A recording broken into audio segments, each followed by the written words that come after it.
Hey everybody, and welcome to the latest episode of the Rock and Roll Experience with Mike Brunn. On this episode, I'm really excited to have with me Carrie Stevens. She'll talk with us about her new book, Unrated, Revelations of a Rock and Roll Centerfold. Of course, she'll share with us some great stories about the late great Eric Carr, but she also shares stories with us about some other rock stars and pop culture figures. It's really a great book. I highly recommend you purchase it. I put the link down below. I'd like to take one moment and thank Carrie for choosing my show to be the first place that she does an interview for her new book. Carrie, I was really honored. Thank you so much. If you're watching on YouTube, hit that subscribe button below. If you're listening to one of my podcasts, subscribe over there as well.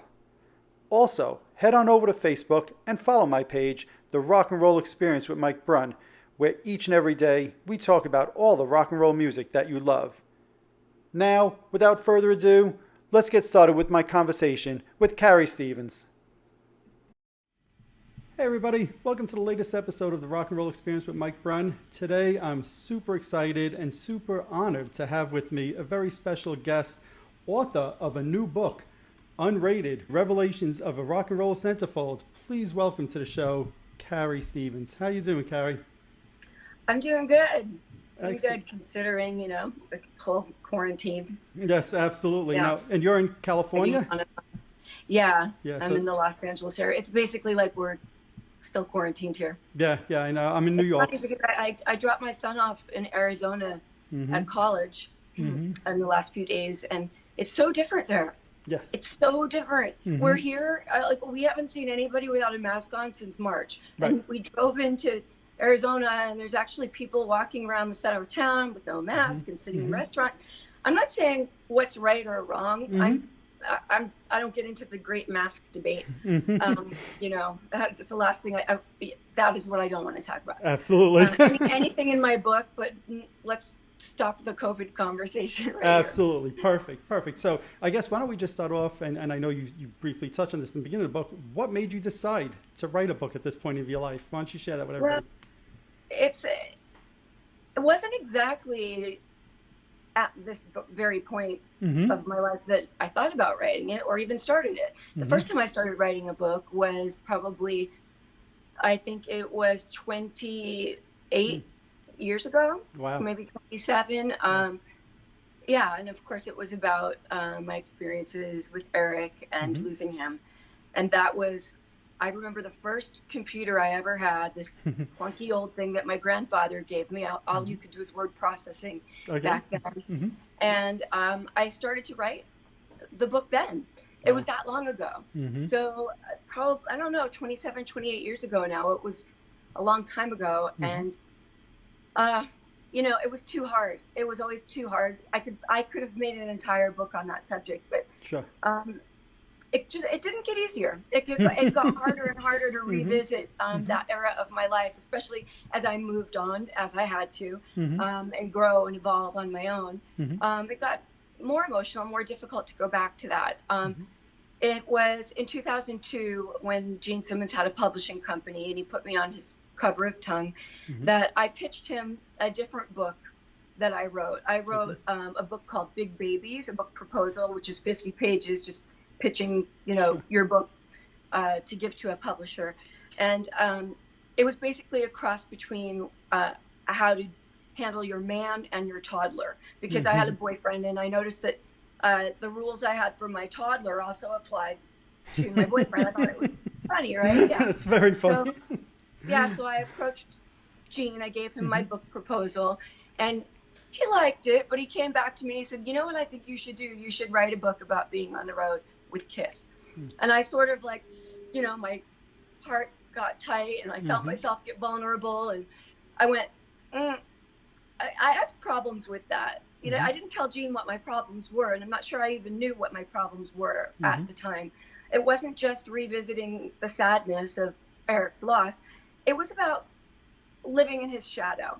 And I finally accepted that no matter what I do with my career, I am just as famous for being Eric's girlfriend as I am for my own accomplishments. And it took me a while to embrace that. I've worked really hard, especially since I know he'd be so proud, and he's the one that encouraged me to do so, Mm-hmm. to develop my own celebrity and my own brand. And now I think I've come full circle. I'm strong enough at this point where I don't have hang-ups about,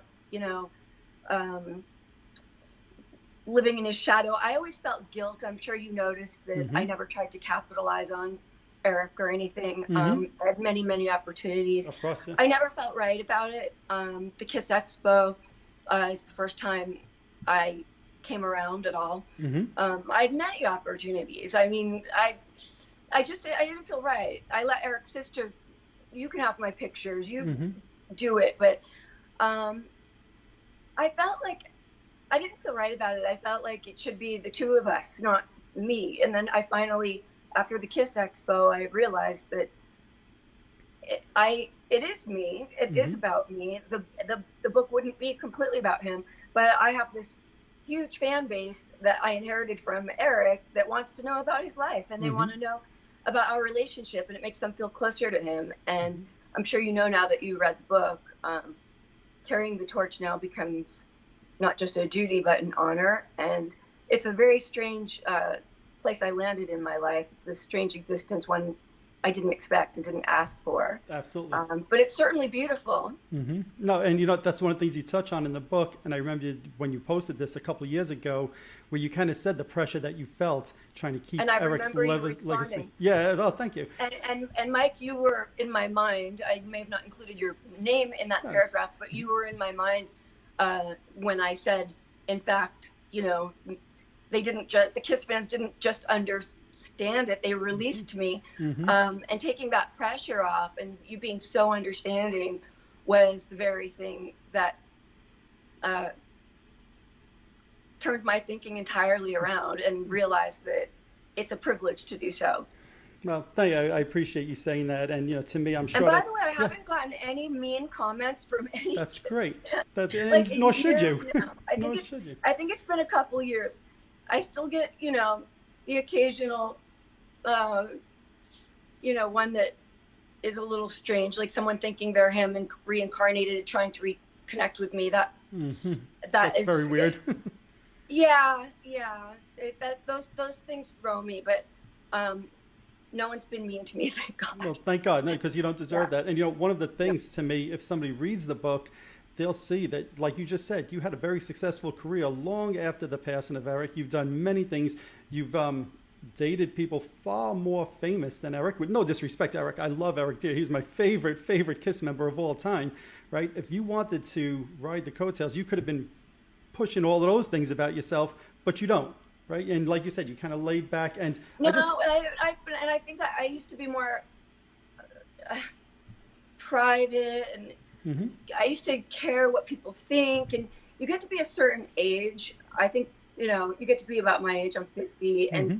you don't care anymore what anybody thinks. You know Mm-hmm. who you are, and and they're fun stories. And Mm-hmm. part of the reason I probably give you 30 reasons I wrote this book. But part of the reason is that every time I'm out having drinks with friends, meeting new people, I tell stories, Mm-hmm. and everybody says, "Oh my God, you've got the greatest stories," and they want to hear more and more and more. Mm-hmm. So I try to include the stories, that people tend to respond to. Believe it or not, I have 11 more chapters. I could imagine. I could imagine. I could write.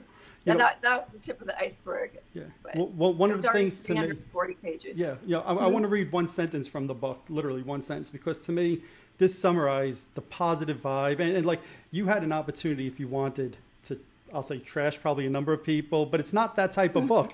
And I'll read this one sentence, and it's talking about a friend of yours with Donald Trump.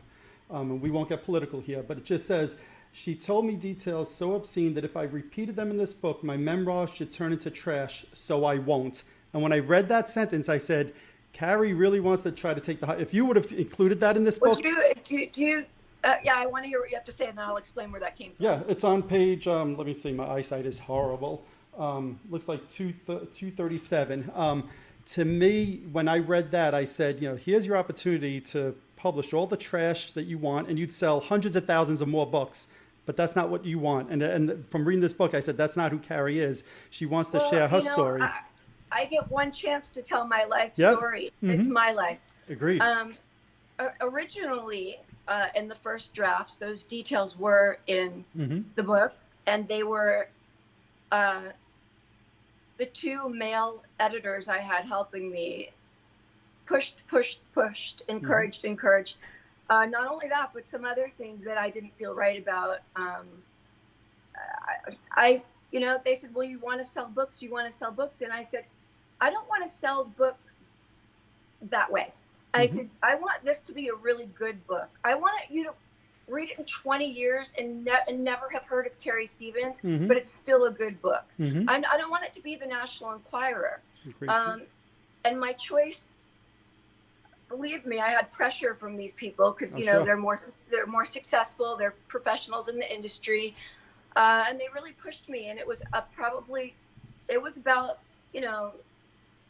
2 weeks ago, right before I released the book, and I reread it, and I said, that doesn't add to my story. Agreed. It doesn't add to my story. And furthermore, it's not mine to tell. It's really not mine to tell. I'll talk about my own sex life, but I certainly don't want to talk about Donald Trump's. I'm not the one that slept with him, so let the person that did sleep with him talk about it. It's not my story to tell. Yep. And to me, that said a lot about you. And when I read that, I was like, good. I'm happy that that's the approach you took. It made me feel good as the reader because, like you said, it stuck to your story. And, look, there was a lot of crazy things that you were involved in, a lot of fun things, right? But it's a positive. To me, it's a great story. And I read it over a 3-day period. I couldn't put it down a lot of times. I wanted it to feel like I want my life to feel. Right. It's my life story. I wanted it to be. Of course, it has to be authentic, and there was ups and downs, but that's what life is. It's a mixture of humor, and it's about the choices that you make, and the choices that I made with what to or not to publish. Again, are a reflection of who I am and what do I want my legacy to be.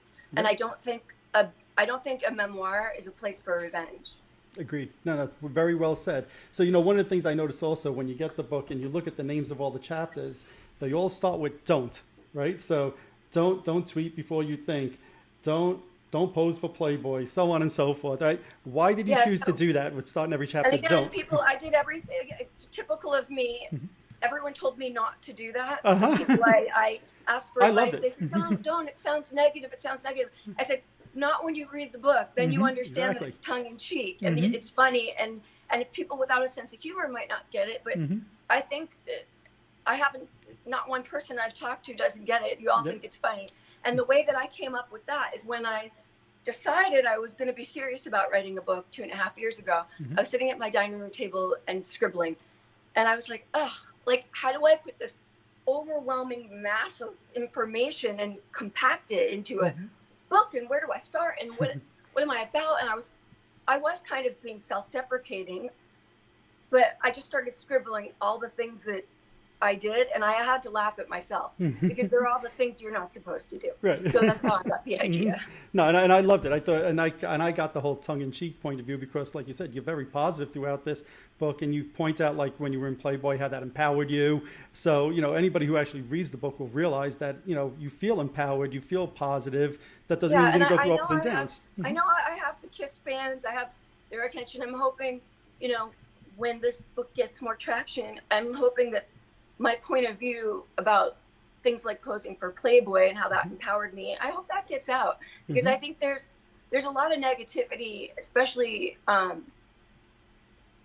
towards men, and this sexual harassment and such a big misunderstanding going on about it, and nobody took advantage of me. And I think that what people are going to be surprised about in this book is that it's not a Hollywood train wreck story. Exactly. Yeah, I'm still standing. It's a survival story. Absolutely. I think there's a lot of themes in the book, and I don't think I'm going to get. It might take a while for me to get any feminists to pay attention. I don't think I'm on Oprah's list for her book club or anything.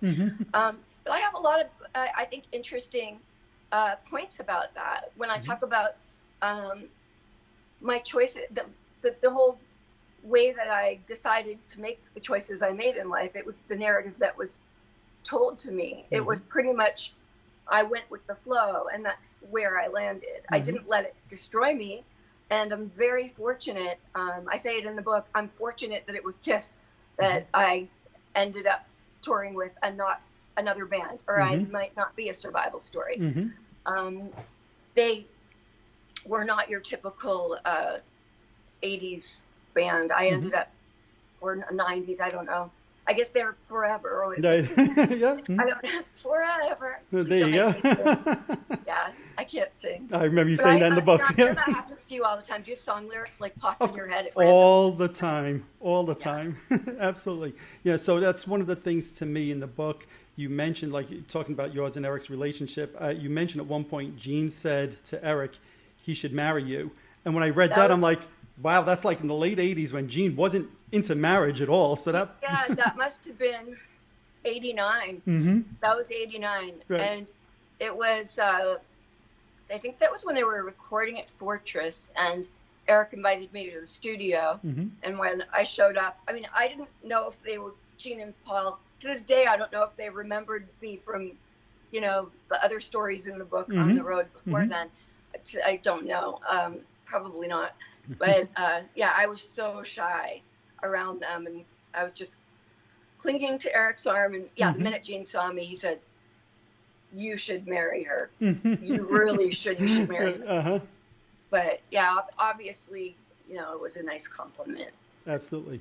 Right. And I'm sure we would have eventually. Absolutely. Now, that's one of the things to me that comes out in the book also. And, you know, you were a Kiss fan even from before you met Eric Carr, right? I think your first Kiss concert was like 1985 or so. You hadn't met Eric yet. So you dressed up as Peter Criss one year for Halloween. Well, I love the photo in the book. 10 years. Yeah, I was in 5th grade. I think I was 10 years old when I was Peter Criss for Halloween. So yeah, what a foreshadowing that was. You know? Absolutely. Absolutely. Now, one of the things to me that also comes out in the book is when Eric did unfortunately get sick, that summer, when you write about it, there's a lot of positive vibes I get. A lot of, it seemed like you were having as much fun as humanly possible in such a bad situation there's with so him. many things I remember all the time that didn't make it into the book. I mean, I was just thinking about it yesterday. I drove past the LA Zoo, and we went there and we rode an elephant together. I don't think that's legal anymore. I think they stopped that. But yeah, I got him on an elephant. But yeah, we didn't sit around and think, we never talked about what if you die. That wasn't a subject. Never, I didn't enter my mind. It was, it seems like I do so much thinking these days, and then we were living in the moment.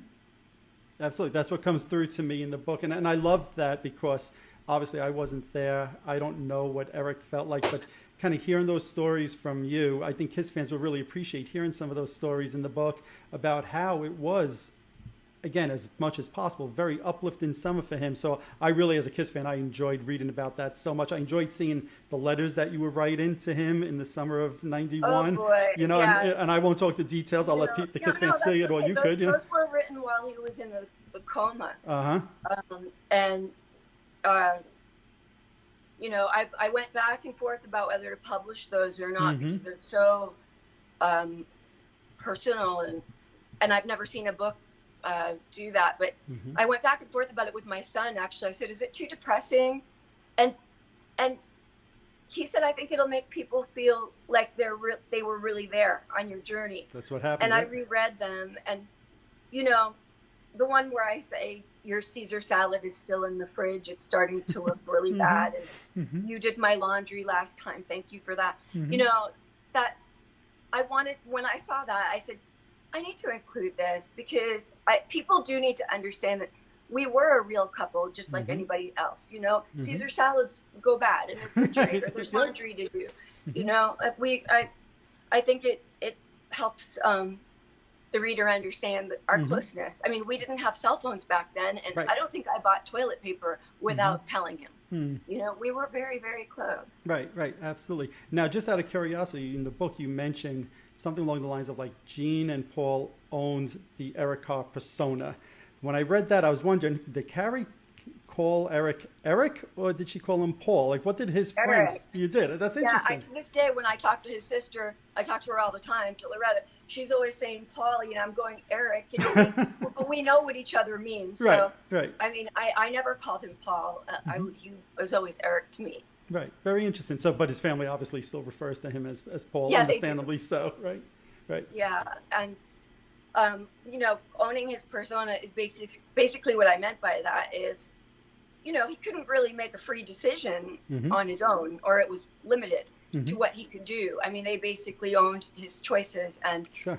I think over time, that wore on him and stifled his creativity, and I think he grew to resent it a bit. Again, that's my perception from spending time with him. People ask me to speak for him all the time, and of course, I pray to his spirit guides and please let me have the words. Right. Yeah.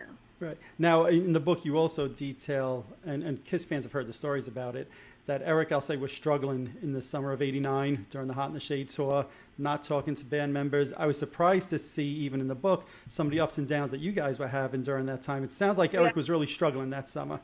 I think the cancer had already gone to his brain. I think, obviously, we just didn't know it was there. I mean, that kind of thing doesn't pop out of the blue. It's growing in me for a long time. Sure.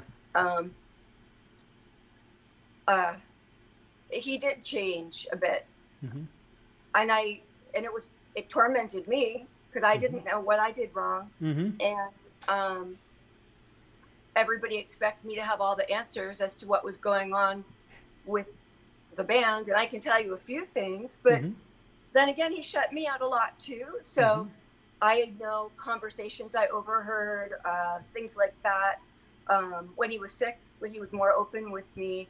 But during that, when he was pushing me away during the tour and then coming back as quick as he pushed me away, it seemed crazy. It did. And I understand because he wasn't really like that before that. And once we found out he was sick, we were more focused on him being sick. He never acted that way to me again, like not while he was sick, but on that tour. And I'll never know if he was suffering physically. Maybe he didn't tell anybody. And maybe I know myself now because now I'm an old lady. But, I've had back surgery and all kinds of herniated discs and things and, migraine headaches. When I don't feel good, I am a bitch. And I'm not social. I don't talk to anyone. I don't even answer my texts, so who knows? I mean, I don't know. I'm not a doctor. I'm not a psychic, and I wouldn't believe a doctor or a psychic, so to speak. Right. I definitely think that it doesn't happen overnight. And I think that type of cancer he had was so mysterious and so aggressive that we don't, and it did end up going to his brain, like it did when he had the seizure. So who knows how long it was there, and it had to affect him. But again, like there's no reason I ever got explained to me except I'm sorry, I love you, I don't want you to be gone. I can't tell you how many times he was kneeling next to the bed, and when I open my eyes and wake up in the morning, he'd be kneeling next to me, just looking up to me, saying, I don't want you to be gone. Like, I'm sorry, please don't leave. And I was like, huh? Like, I don't even understand what happened. Like, so of course I'd stay. I'm glad I did. I think, one of the things that come through in the book also was what a positive influence Eric was on your life, even after his passing, right? So he helped kind of give you some confidence. Is that what do you think made Eric such a special person for you and for many others, but especially for you?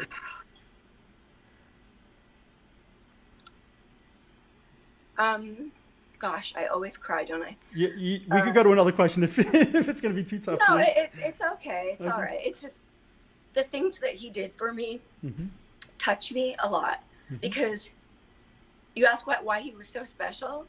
I'll give you an example. Like when I was down or depressed, he would get out a piece of paper and a pen and list down every reason, and I'd be like a hysterical mess. Well, this and this and this and this is wrong and that's wrong. Mm-hmm. And he would have his pen and his paper, and he would write, take notes on what I was saying, and then he would solve my problems one by one. He would come up with solutions to all my problems. So yeah, he was different. No one else has ever done that for me.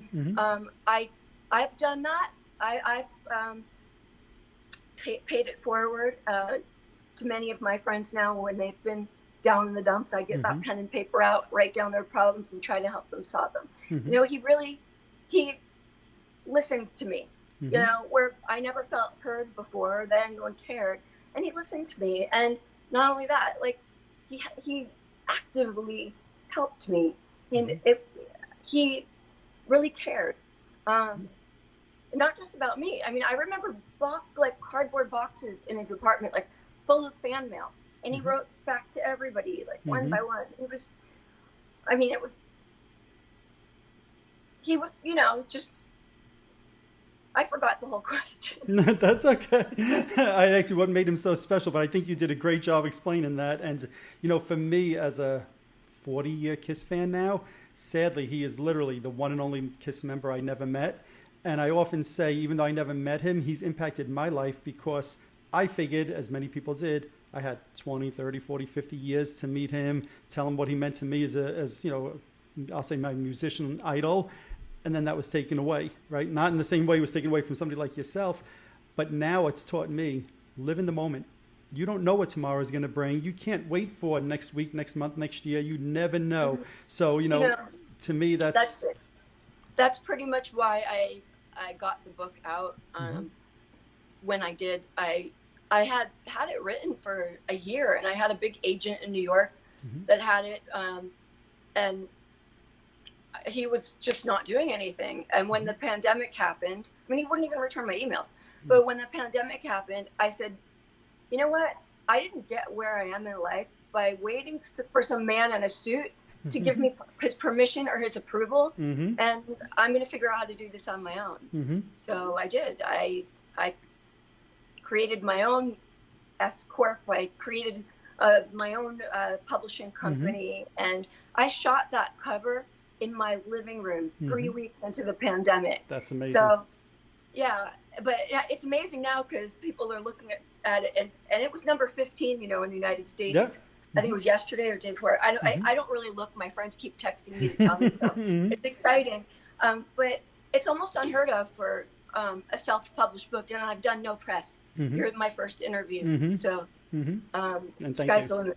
Yeah, no, thank you. And you know, one of the things to that drive that you have, when I read your book, I wondered if that started with your childhood, right? So one of the things that jumped off the pages at me as I read this book is a comment your mother made to you about that she loves you, but she doesn't like you. And it hurt me even just now to say that. I'm like, what kind of mother said? But I'm sure that was hurtful as a child, but do you think that maybe helped your drive through your life?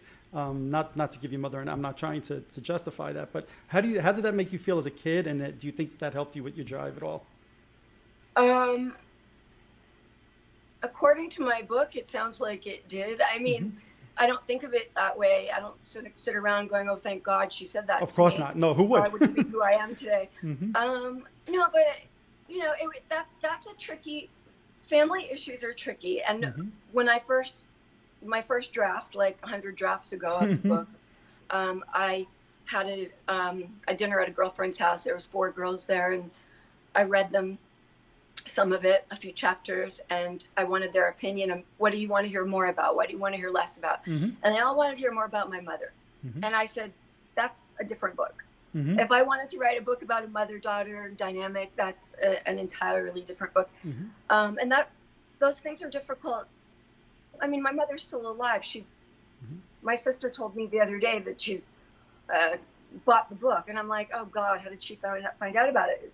You know, we haven't spoken 7 years, and I don't want to hurt her at all. And it's a tricky thing. I mean, but my sisters made me promise not to write anything bad, and I think you know me better than they do. I wouldn't, but also I had to say, well, she is my mother, and I wouldn't be the person I am without the influence. I have to talk about it somewhat to explain why I am who I am. I mean, I can't erase that part of my identity. Right. Right. Somebody keeps WhatsApping me, and I keep having to shift the screen. Sorry. You're too popular. Yeah, no, to me, and like I said before, the whole thing still, even in really bad situations, tough things that I'm sure as a child that was taught, it still reads overall very positive. It's never like you're attacking your mother, how dare she, blah, blah. It just, to me, the whole book was uplifting. Did anybody that you wrote about in the book come back to you and say, hey, Carrie, how dare you write? Not yet. Okay, well, that's good. Not yet. It just came out. Oh, I don't think so. I mean, the thing is, I believe me, I went over and over and over this because, of course, there's certain people that aren't going to be happy about it. But you know what? I spoke the truth, and they all know that there's worse things I could have said. So they should be reading it saying, thank you, Carrie, because I could have said a lot worse. Right. Well, it's funny. It comes across that way to me. Just one other Kiss thing I wanted to bring up that jumped off the page at me is at one point you mentioned that Paul Stanley wanted Eric Carr to quit the band when he got sick. And Kiss fans are always saying, oh, he wasn't in the band anymore. I don't know why that's out. still a mystery to Yeah, Kiss. and you're like, no, he died in Kiss.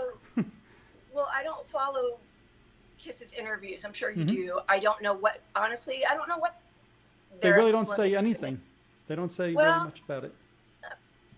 Well, they shouldn't. I mean, it makes them sound bad. Yeah. But like I said in the book, I think everybody was doing the best they could with who they were at the time. I think all of us, I mean, come on, it's been almost 30 years. I think, we've all evolved. I mean, I can't speak for everybody, but, I was very young, and I wouldn't trade it for the world, but I was positive.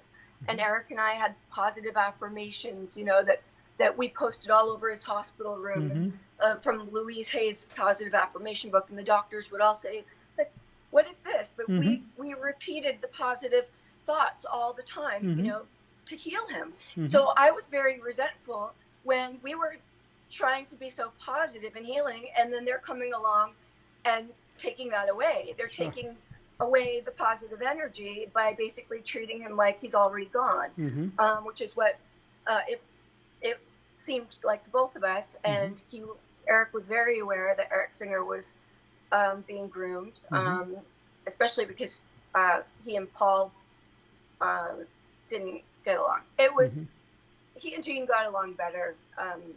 Gene was nicer to him, even though Gene thought Gene knew something was wrong. But like I say in the book, Gene thought, well, is it because you miss your girlfriend? Like, right. Yep. What is it? Where he had some Gene had some patience and compassion about it, where Paul didn't. Right. I think Paul had already just decided, oh, he's a jerk. I'd rather have Eric Singer in the band.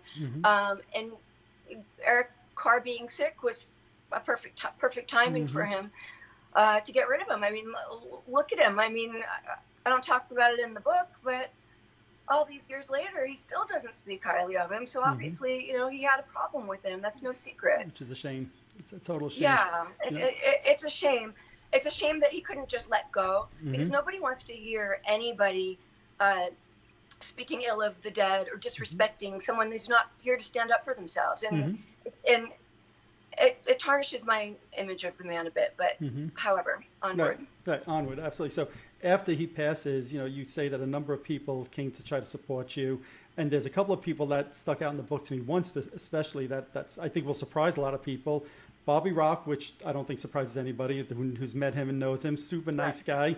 And the second one, Howard Stern, which I think will shock everybody, right? So talk about that. That's why I included Howard, because it's unpredictable. But I just love that guy. Like, I haven't spoken to him in a good many years, but we kept in touch for a long time. And he's just like a cool, caring guy. And Eric loved Howard Stern. Eric loved Howard, and I never did. I was never. I thought he was a pig. Right. until my experience with him that is in the book that completely changed my mind. No, and that to me was an amazing thing, because I think especially at that time, And that I used thought to it be was like a very something I kept secret because my friends might judge something like that. Right. But so even today when they read it, they're like, "You never told me about that." And I'm like, "Well, I don't have to tell everybody everything." Right, of course, absolutely. Now, another person that was influential on your life from the time you were a kid through your adult years, and I have to mention David Lee Roth, right? So, of course. So, when you think of David Lee Roth, what kind of thoughts come to your mind? Oh, I love David Lee Roth. Like I turned back into that giddy teenager that saw him in 1984 for the first time. I think of what Van Halen with David Lee Roth does for me is probably what Kiss does for you. Like you just feel like 16 again, like when you see them, So it's priceless. I have too much baggage with Kiss to be able to look at them that way. But I look at Van Halen that way. And my experiences with Dave, considering, are all pretty, it's like two ships passing in the night and just funny stories. Without giving the book away. Absolutely. Funny. No, absolutely. It was a funny teenage fantasy that almost came to be. Right. And like you said, we'll let people read in the book. It's a fun story. It's a good story to me. And I love at one point in the book you say to Dave that, why didn't you ever offer me any drugs? You're always around drugs. And he was so complimentary of you, right? So I think that was... Yes, I know. That's the time that I made a complete idiot of myself in front of him. Don't ask me why. I shouldn't have even asked that question. He was probably like, this girl is so weird. Like, why won't she shut up? But I'm grateful that he never offered me any drugs, and grateful that Kiss never did them. Yep. And thank God, they were all. I remember one of the first times I talked to Gene. One of the first times I was left alone and like backstage with him, and he was eating before the show, and I was so nervous to be alone, not because I thought he was going to do anything to me, just because he's so larger than life. And I was just this young girl, and I was studying journalism, and he said, "Do you know what yellow journalism is?" Like he was testing me, and I knew it was tabloid journalism, and he was impressed that I knew my stuff. And, yeah. I remember in the book, and we won't give it away, but in the book you even talk about getting to interview a very famous bands, a very famous artists as a kid, because you wanted to pursue journalism. So, you had, I guess, the opportunity, but you decided to go a different direction in your life, right? But I thought that was a cool story also. That pretty much Kiss, I think Kiss ruined that for me. Yeah. After I met Eric, that was kind of it for college life. It was like, I think I'd rather, go live. Absolutely. Well, we won't give the book away. Right. Absolutely. So, now Eric did, encourage you, I'll say, to pursue the modeling, pursue the acting if you wanted to do those things. And after his passing, like I mentioned before, you did go on to pose for Playboy, and you said that empowered you, which that was like surprising for me as a reader to say, wow, you felt empowered from that. Talk about what made you feel empowered by doing that. It's kind of the same thing that I just told you, where I was a young girl, unaccomplished, in a room with Gene Simmons, and that it's intimidating when other successful people are around you and you haven't achieved that for yourself. So when I became successful, and I consider being a Playmate successful, and I had, when Gene would come up to the mansion, hey, I have a reason to be here. You have a reason to be there. It's not like I'm at your backstage anymore. Right. It's just one example. And when it came to like what I talk about in the book, when men in the entertainment industry tried to mess with me, I was able to stand up to them. Where, lucky for me, when I was very young, I didn't have any terrible experiences. I probably wouldn't have known what to do. It was more after I became a centerfold that I had a few experiences where, men tried to,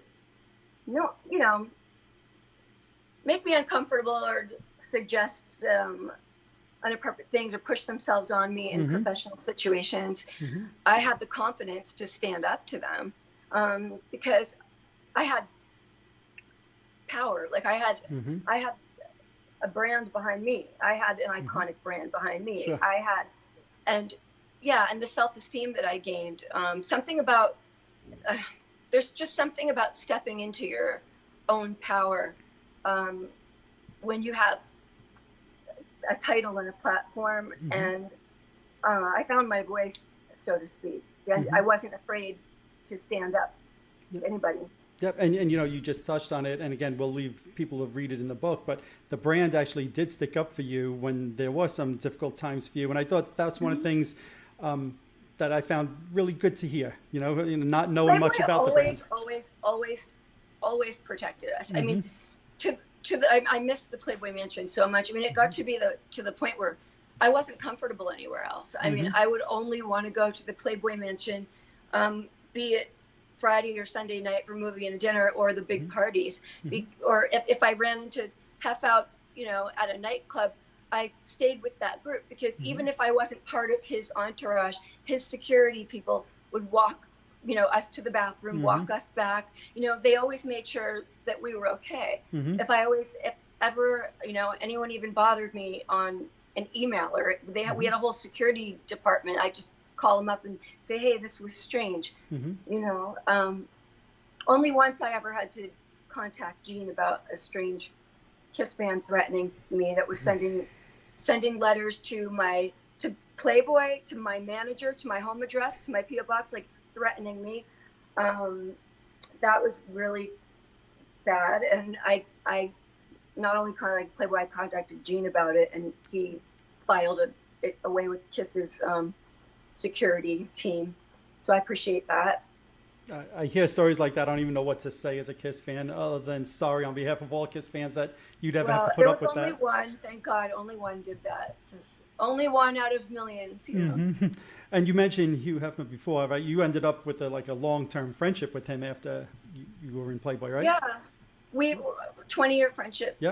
Yep, nice, very nice. And then, you know, you went on and you did Rockstar, the movie. And I know in your book you said, hey, you thought that was going to change your life, that you were going to go on to be a big movie star. And it changed your life in a very different way, right? So we were just talking, you know, before we started here, that your son is now off to college, grown. Right. When you look back on that and you look at that as a single mother, you know, I kudos to you 100%. Single mothers, God bless you guys. I don't know how you do it, right? But when you look back on that time, what are your thoughts? I don't know how I did it. Like, really, I don't know how I did it. And somehow 18 years just went by. It wasn't easy. And there's so many things I didn't touch on in the book, like so many hard times. I think it reads, for the most part, pretty glamorous. But I had this glamorous, you know, life on private jets and rock stars and billionaires. And, you know, but there were in between times where, I mean, one month I had to auction off my underwear on the internet to pay my bills. Like my son and I laugh about it now. Thank God he's open-minded. But no, literally, like I was left high and dry many times, and you read in the book the reasons why everything happened the way they did and how that happened. And I had to find creative ways to survive. So yeah, I have no lingerie anymore. Everything I ever wore in a shoot has been sold to pay the bills. Yeah, that's very yeah. true. That was an emergency tactic of mine. But thank God those days are over. Got through. And yeah, I never did. I've never even lived with a guy. Right. I think I must be commitment phobic, because I tend to I'll pick like long distance relationships, you know, ones that probably won't work. Well, I mean, I used to. Now I don't pick any relationship. Okay. But you know, during that time when you were first when you first were a single mom, I remember in the book also you pointed out that Leonardo DiCaprio actually, and somebody else that came to you and kind of helped uplift you and realize how positive that this of an experience this could be, and that you can do it. So again, that was another part. We won't go through the details if you don't want to, but that's another part of the book that I thought was really cool to kind of read that and see that. Yeah, well, yeah, and then it goes on to the funny story about the jealous ex. But yes, exactly. Yeah, I love Leonardo DiCaprio. He just it's just an example of when you lead your life with compassion and generosity. And it doesn't have to be material things. It can be generosity of the heart, of your spirit. You influence people in ways, that you have no idea how much power you have, just your kindness. And that's what he did for me. But Leonardo DiCaprio, his words just made everything that I had gone through, getting dumped and left pregnant. He just with a few kind words, he made that all better for me. And I still carry that with me. Yeah, and that's to me one of the great takeaways of the book is, and people could think about that, especially during these crazy times, the power of words could be very powerful, right? So here it is, a friend of yours just makes this comment to you, tells you about his experiences in his life, and you still carry it with you, and it helped you. So, anybody watching this, think about that when you're talking, whether it's on the internet, whatever it is, your words could actually really impact somebody and really help uplift them during a difficult time. So I loved reading that part of the book.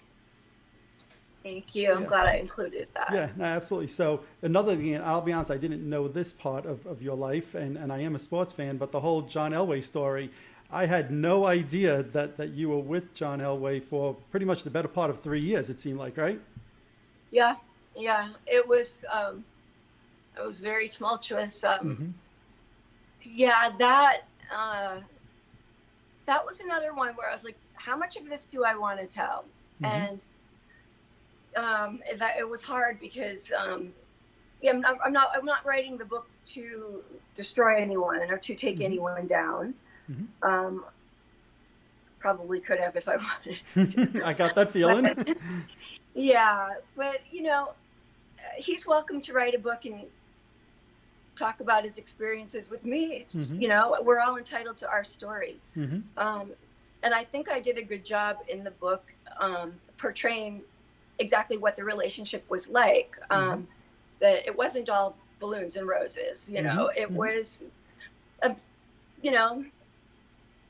but I told the story with love because there was also a lot of love there as well. Yeah. And compassion for what I think was, he's probably a completely different person today. I mean, it's been 15 years. I mean, it's been a long time. And I know, I do believe that people are capable of changing and growing. And I know he wanted to, Elway. I know he wanted to. Yeah. So he probably has, I probably just got him at a really, really bad time. Yeah, but and I think, a few years, I probably deserved it. Well, no, I don't think you deserved it, but I think that you were fair about it. You spoke about the good, right? And when you were at the Super Bowl party that year, I think it was Super Bowl 33, which oddly enough, Kiss was playing at.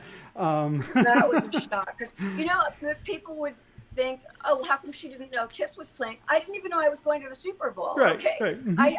I went there a week before to do the Playboy job, and it didn't include going to the Super Bowl. I was supposed to be there for 2 nights, and I remember James Gonis calling me from the Playboy offices to do another Playboy job, and I'm like, I'm still on the last one. Right. I'm still in Miami. I didn't leave. Right. So I kind of had to go. As you know, I was Lady Luck, and That's right. I had no idea. I didn't have any time to figure out who was playing at halftime. No one told me. They just came out on stage, and it was like, whoa. Right. Right. Now, and you've seen the band more recently, right? I know I've seen you post pictures with them. I saw them twice on the End of the Road tour. I went to Las Vegas and also to Scotland, to Glasgow. Okay. Oh, wow. Okay. Very nice. Very nice. One of the other things in your book, who was it? Enrique Iglesias, right? So you had a relationship with him. And I think one of the things that I found that was really cool as I'm reading this is, like you, he was into 80s rock. I'm like, really? That's really freaking cool. Yeah. Yeah, we have that in common. We always play the name of that tune. But yeah, that's what, you'd be surprised. A lot of people are, even my son's age, are into the 80s rock because they say there's no good music anymore. He's found some. It's not fair. But yeah, that was a fun thing, Enrique. It was fun. It was what it was. It was no deep relationship, but he was a nice guy. Yeah. And I think I did a good job in the book of explaining how I could go so far from starting out being 18 when I met Eric and this whole span of 29 years where he's not even been here, but he's still a part of my story. And, you know, that wasn't planned when I was going to write the book. Originally, he was just one chapter, Don't Run Off with a Rock Star. And then it was too long, so I had to add Don't Have a One Night Stand and make it 2 chapters. And then it's unusual and unrecommended to write a memoir in chronological order, but I had to go with the theme of my don'ts. And so I wrote it in chronological order, and as I wrote it, it just what naturally comes back in every chapter. There's only one he's not in, Don't Go Off Billionaires, because he's always been with me. He's always been on my mind, and he always will be. He is the love of my life, and I don't know if I'll ever. No, I don't know. It's been a long time since I had feelings for anyone, but if I do it ever again, they're just going to have to accept it. And it's freeing to publish these thoughts, because it's like, okay, here I am. Take me or leave me. There's no secrets anymore. You know? And I think that's one of the things that come out in the book to me, is that as you progress through different relationships after Eric, you would always be talking about him to the other men in your life, and some of them maybe had a little bit of a harder time than others to accept that. But you know, they all ask about him, and I was briefly dating somebody right before the quarantine, and he wanted to know all about him. I mean, everybody wants to know, and you know, we only briefly dated, so we didn't get deep enough for him to ever get jealous or anything. He seemed very cool about it, but they all seem cool in the beginning. Right. Yeah, everyone's cool in the beginning. It takes about a year for people to show their insecurities from what I've experienced. Right. But there's really nothing to be jealous of when somebody can't be with you. That's what I don't understand about being jealous of somebody that's passed away. They can't be here with you, and everybody's experience in this life is theirs to have, and you have to let them have it, whether it's thinking about their past or inspiring their future, supporting what they're going through at the moment. I mean, you have to understand that everybody's path is theirs to take. Absolutely. And you have to let them take that. I guess that comes with maturity, I suppose. Absolutely. And I think that makes maybe sense. Someday I'll meet somebody mature. Well, I hope so, for your sake. You know, I'll tell you this, after reading the book, I'll never look at a white mug again and not think of your book and your story. You know, that to me, particular one has a rainbow. But yeah, it's fun. Yeah, absolutely. I was gonna get up and get it for you, but I'm like, is it in the cabinet? Yeah, you know, that's like, okay. No, so I know I sound psycho right now, but sometimes, because we get these wildfires still in California, I will take it and put it in the safe. Like if I'm going to be gone, like for a whole day or something. I know I'm very strange about that mug now. Like I'm like, I have to take care of it. No, look, some things are very sentimental, and to me, just reading about that and obviously what was going on at the time in California, and that became your focus. Like I said, I'll never look at a white mug and not think of that story ever again in my life, and think of you and think of Eric. So that was a interesting, cool story to me. Thanks. Was many things in the writing of this book that came to me, and sometimes I would go. People ask me how I did it. I'm like, sometimes I wouldn't write for 4 months. Like the ending of the book, when you hear me talking to Bobby Brock about in the book, I didn't write for 4 months after that, and then it came to me. Then going to the David Lee Roth charity event, and like the whole thing just. One day putting it together just came to me, and other times, I would force myself to write. I'd give myself 15 minutes and I'd say, you have permission to be terrible. You don't have to publish any of it, but you have to write it. And sometimes literally 3 days later, I'm still in my pajamas, like writing. So it's an art. It's probably the hardest thing I've ever done professionally. To write that book. Do you think, and I was never thinking about this when I was reading the book, but going back to your college days and wanting to be in journalism and all that, do you think that maybe some of that played a part in being able to complete this? Because I have to think writing a book is really hard. Yeah, I've always been a natural writer. I was a columnist for several online magazines like Hot Moms Club, ones I'm sure you've never seen. I was in high school. I was the entertainment editor of the high school paper, and I did poetry readings. I actually, with I was published in a poetry book when I was in high school. I preferred creative writing to journalism. I think that's one of the reasons I, besides blaming Kiss ultimately, and my mother, ultimately dropped out of college, is because journalism wasn't creative enough for me. It's, you know, they taught us to, now it is, because they take the liberty to write whatever they want, even though it's not true. But back, you know, when I was studying journalism, you know, you had to be honest, and you had to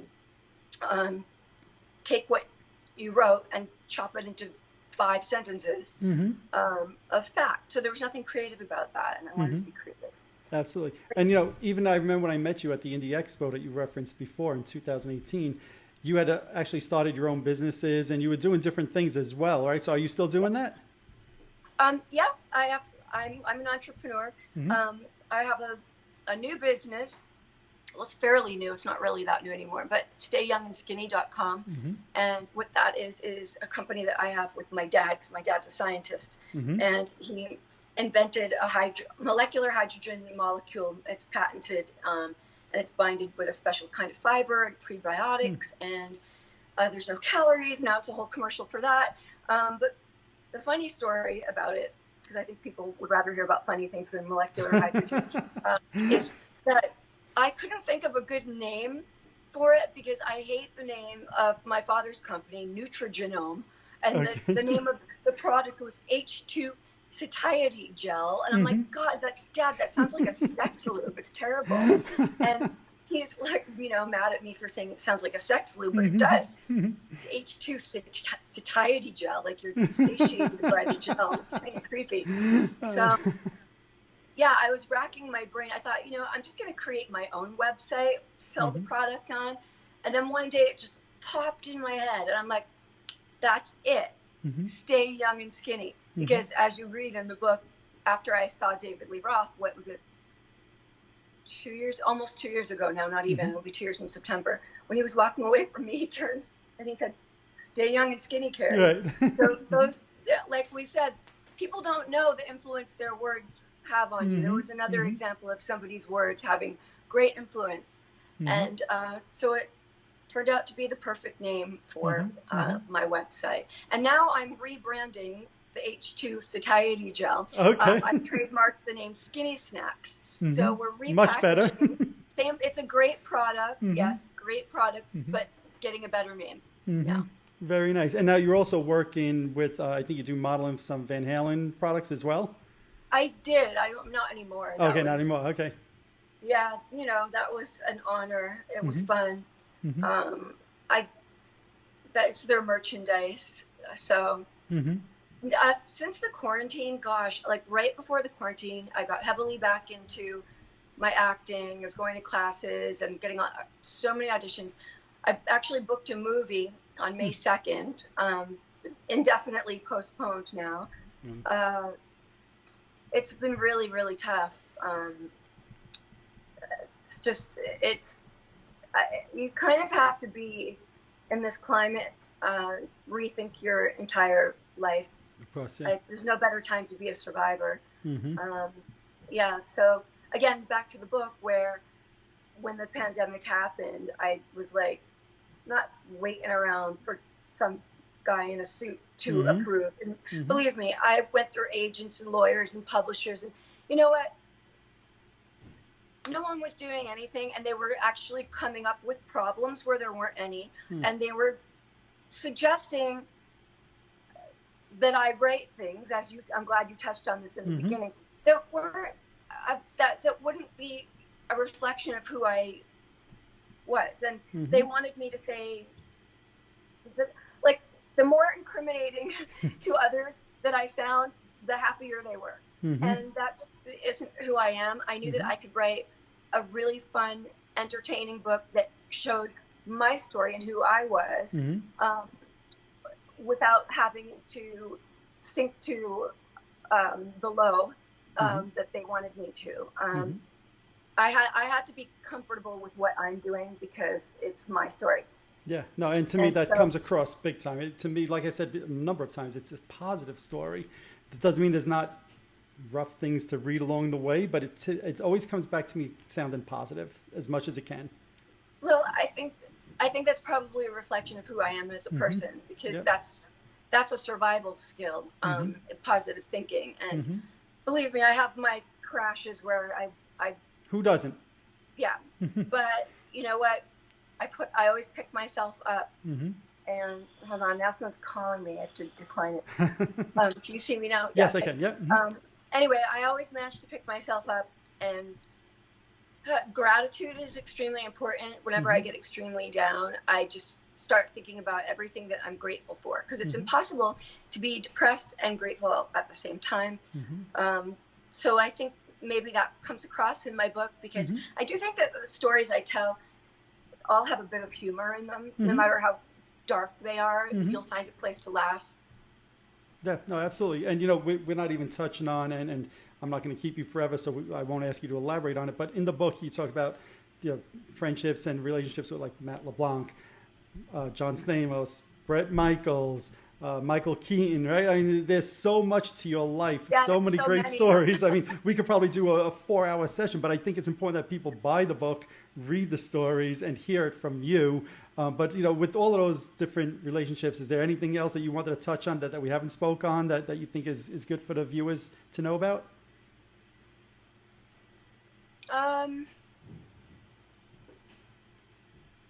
Not really. Okay. I mean, I don't know.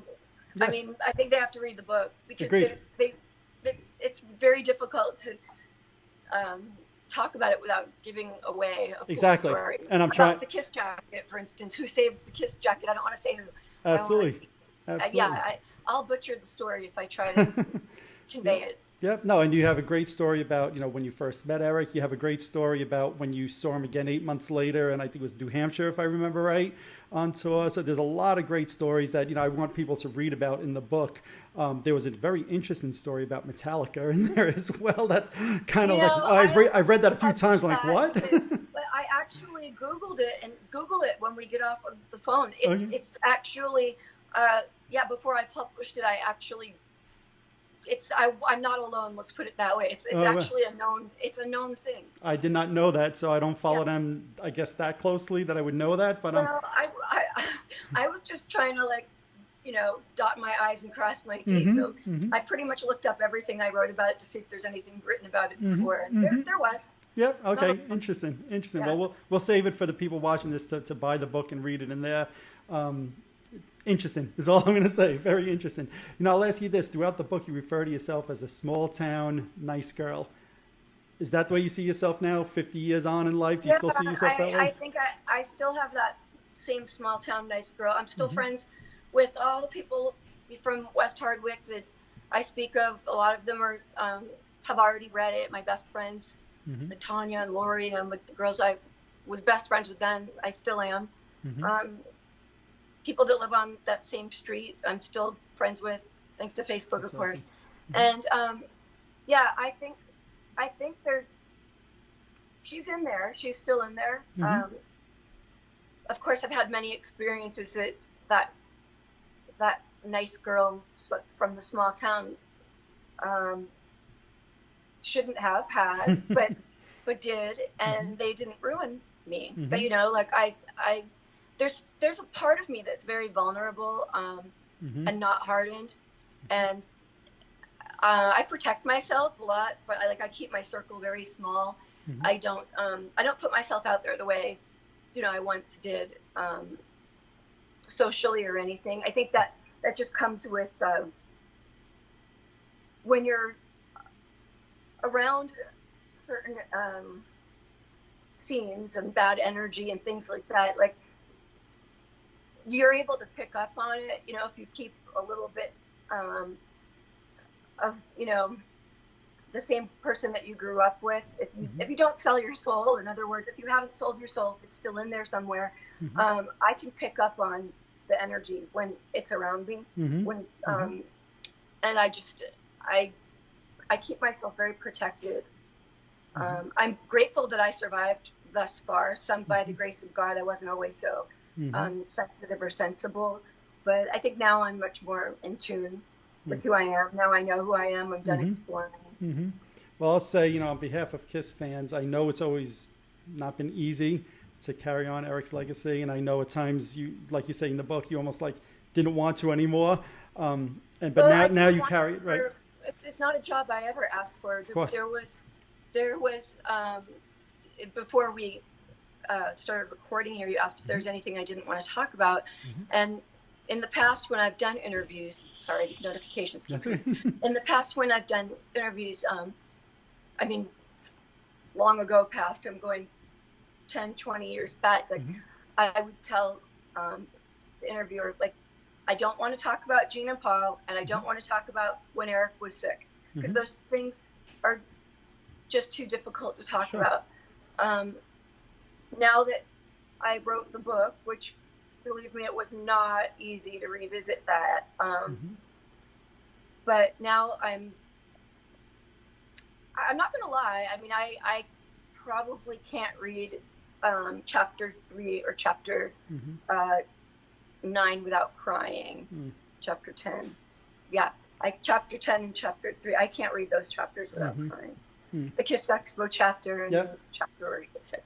Yeah, I mean, it was too hard for me in the past. Like, I don't want to go over every those details. They're in the book. If anybody wants to know what it was really like, it's there. You know.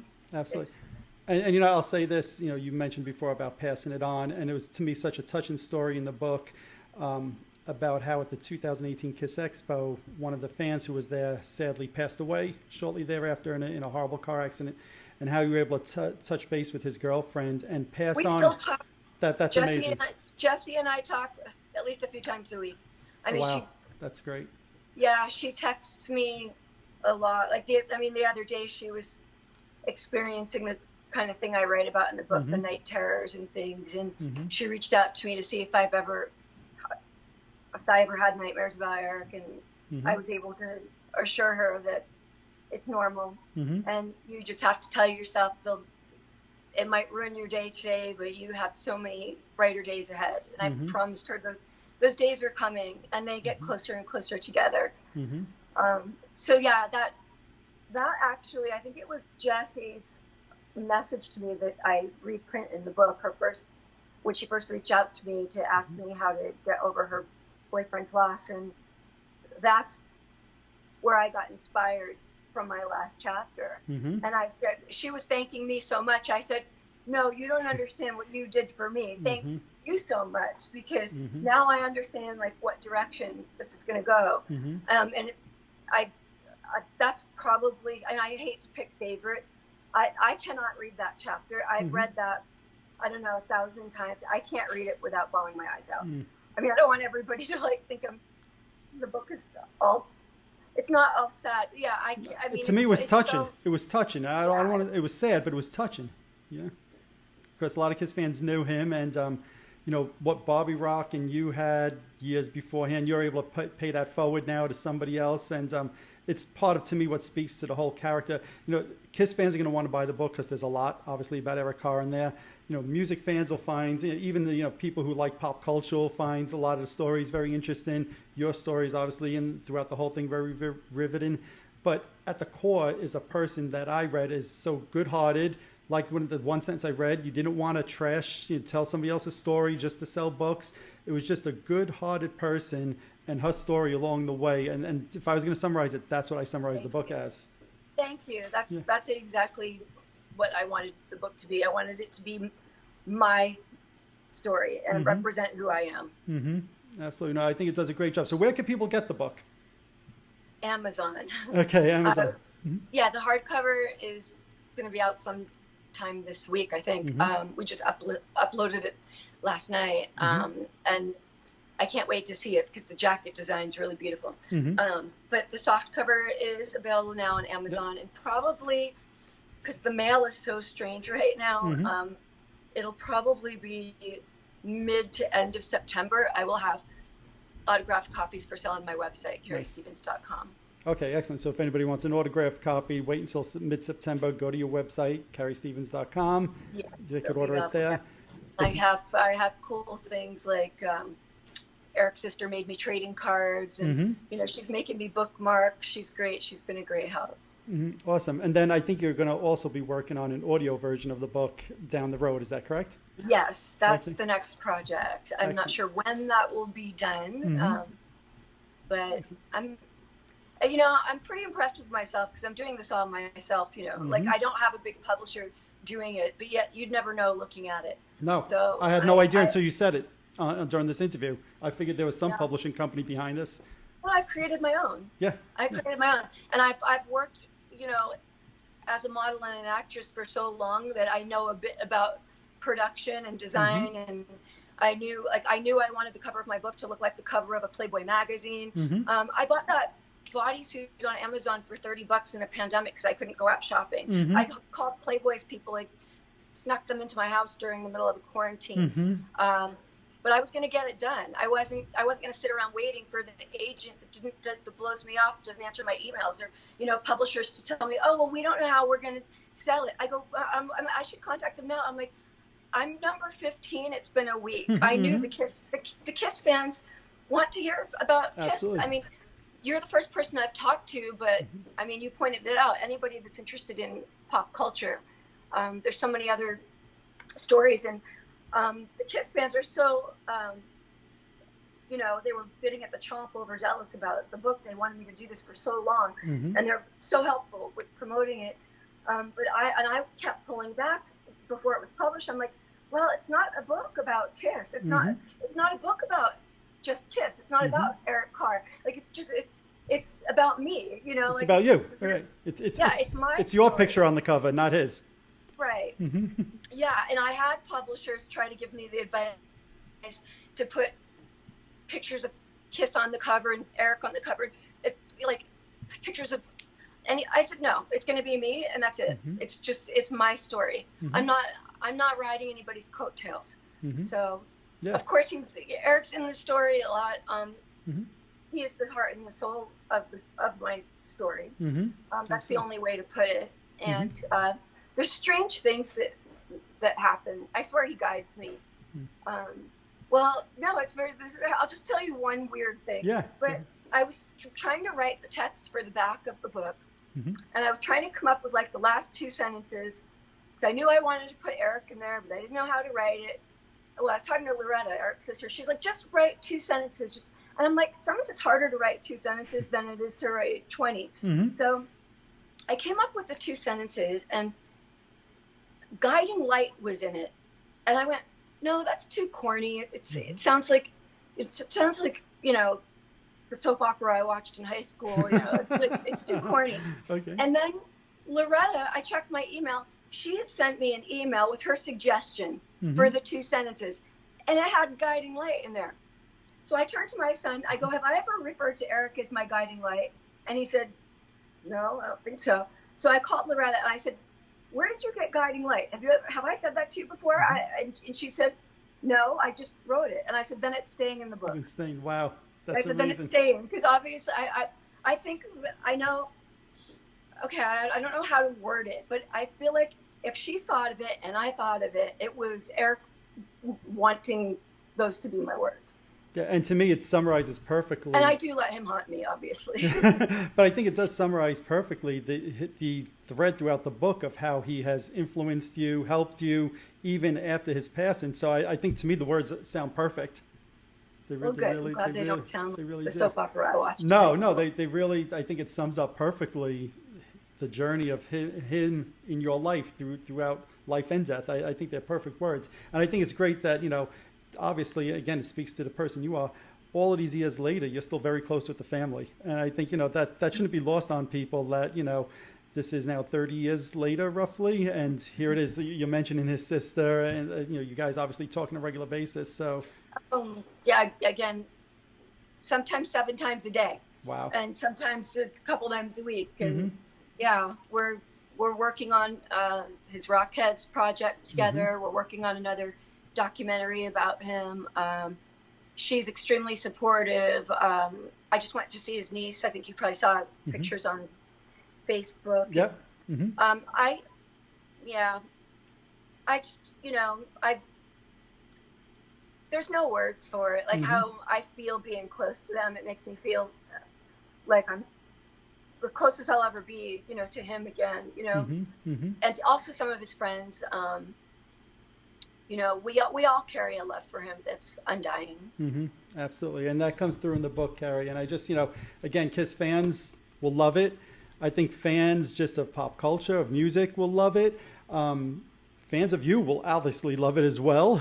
I think it's a great, like I said, I couldn't put it down. I was reading it every night over 2-3 days. I finished it, and it's 300. That's what everyone's been saying. 300 something pages. And it's like, it was getting late, and I'm like, oh, I got to go to sleep. And I was like, nah, just one more chapter. Just one more chapter. It really is a great read, Carrie.